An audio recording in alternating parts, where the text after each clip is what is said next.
Bonjour, je suis Guignéré Bédi Armel, architecte, urbaniste, diplômé DEIAU de l'École africaine des métiers de l'architecture et de l'urbanisme. J'ai une expérience de près de 10 ans dans le domaine de l'architecture, du bâtiment. Je suis le gérant de l'atelier Rapport.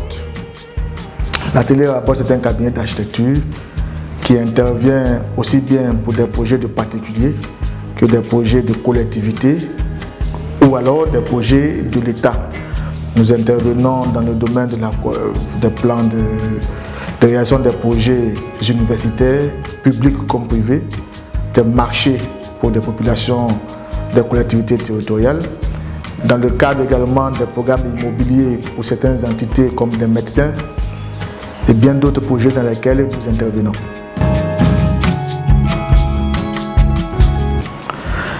Dans le cadre de la maîtrise d'œuvre d'un projet immobilier, il y a plusieurs acteurs techniques qui interviennent. Bien entendu également avec l'intervention ponctuelle de certaines entités étatiques, de certains services de l'État. Un particulier où l'État lui-même ou bien une collectivité territoriale ambitionne de réaliser un projet immobilier. Alors, ils font appel dans un premier temps à l'architecte.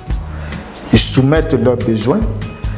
L'architecte, à son tour, essaie de traduire en plan selon les normes qu'il maîtrise, mais également selon la fonctionnalité, selon le climat, selon l'orientation. Il réalise des plans qui rentrent donc dans le besoin du client qui est le maître d'ouvrage.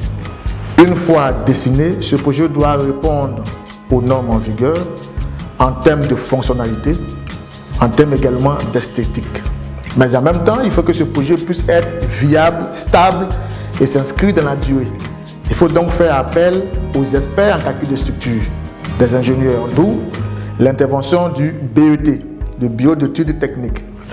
L'ingénieur donc, sur la base des études de sol que lui aura fourni le géotechnicien qui est l'expert en analyse de la qualité des sols et des mécanismes de ce sol, la porteur de ce projet, il va faire un certain nombre de prescriptions en termes pour les fondations. Sur la base donc de ces prescriptions, l'ingénieur va faire des calculs de structure et dessiner ce qu'on appelle un plan de structure. Ce plan de structure et ces calculs seront soumis au bureau de contrôle. Le bureau de contrôle qui va vérifier les normes en vigueur par rapport à ce qui lui a été fourni par l'ingénieur. Ensuite, on va faire intervenir également une autre structure de l'État qu'on appelle l'Office national de la protection civile, qui également va certifier que le projet dessiné par l'architecte respecte les normes en termes d'évacuation. Au cas où adviendrait un sinistre, on vérifiera donc les largeurs de couloirs, les dimensionnements des escaliers, les issues de secours, de sorte que, ce n'est pas le souhait, mais si un sinistre arriverait à intervenir, qu'on puisse facilement évacuer les populations qui seraient dans ce bâtiment. Quand tous ces plans et documents ont été réunis selon les normes, on fait intervenir alors le guichet unique pour l'obtention du permis de construire. Au guichet unique, il y a un panel d'experts également qui se réunit pour vérifier la conformité en termes de servitude urbaine, en termes de dimensionnement des espaces, en termes de fonctionnalité, en termes de sécurité des individus, en termes de calcul des structures.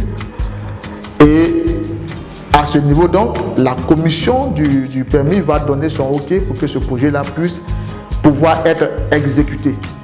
Dès cet instant, donc, on passe à une seconde phase du projet qui est la construction effective de ce projet qui a été rêvé, pensé et dessiné.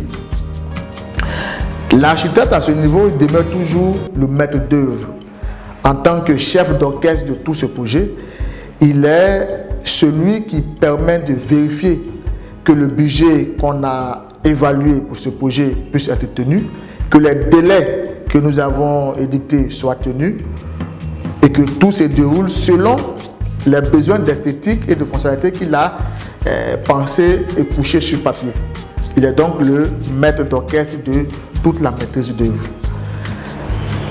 Ensuite, selon la qualité ou l'envergure du projet, on fait intervenir le bureau de contrôle qui était intervenu en amont, qui vérifie également que ce qui est en train d'être réalisé en termes de dimensionnement des structures respecte également les normes en vigueur et sont exécutés selon les règles de l'art. Il y a également un organisme qu'on appelle l'ordonnancement, le pilotage et la coordination. C'est dans le cadre des projets vraiment d'envergure où plusieurs entreprises interviennent. Alors, il veille à ce que les entreprises interviennent exactement au moment opportun et qu'elles également agissent de sorte à respecter les délais et le budget qui a été prévu. Enfin, le dernier intervenant, pas le dernier, mais l'intervenant également majeur qui intervient, c'est l'entreprise. Comme je l'ai dit tantôt, il peut y avoir une entreprise qui à elle seule intervient sur tout le lot de la construction en termes de VRD, de gros œuvres, d'électricité, de plomberie, d'assainissement, ou alors il peut y avoir plusieurs entreprises qui interviennent dans le cadre de ce projet-là. Et je ne vais pas finir sans citer également l'AMO, qui est également une structure très importante.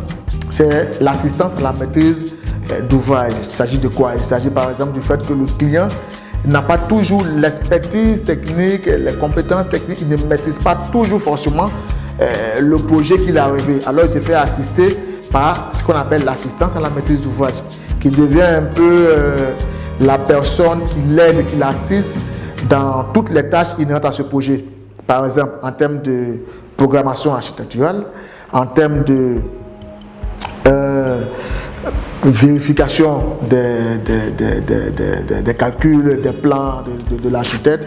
Donc, dans toutes les tâches qui sont inhérentes au projet de construction, il est celui qui représente le client. Donc, de manière très succincte, voilà un peu l'ensemble des acteurs techniques qui interviennent dans le cadre de l'exécution d'un projet immobilier et également les services de l'État qui sont touchés également par ce projet-là. Alors, du 8 au 11 décembre 2021, il y a un grand salon immobilier qui est très connu, Archibat, qui va réunir plusieurs expertises, plusieurs experts techniques de l'immobilier. Nous avons été assez succincts, mais nous savons que dans le cadre de vos projets immobiliers futurs ou en cours, tous ces experts sont là et nous vous invitons à venir à Archibat, poser des questions, rencontrer des experts du bâtiment de divers corps de métier, de divers corps d'État inhérents au bâtiment pour que votre soif de construction, mais surtout que le rêve que vous avez puisse être exécuté dans les règles de l'art. Nous vous attendons. Merci.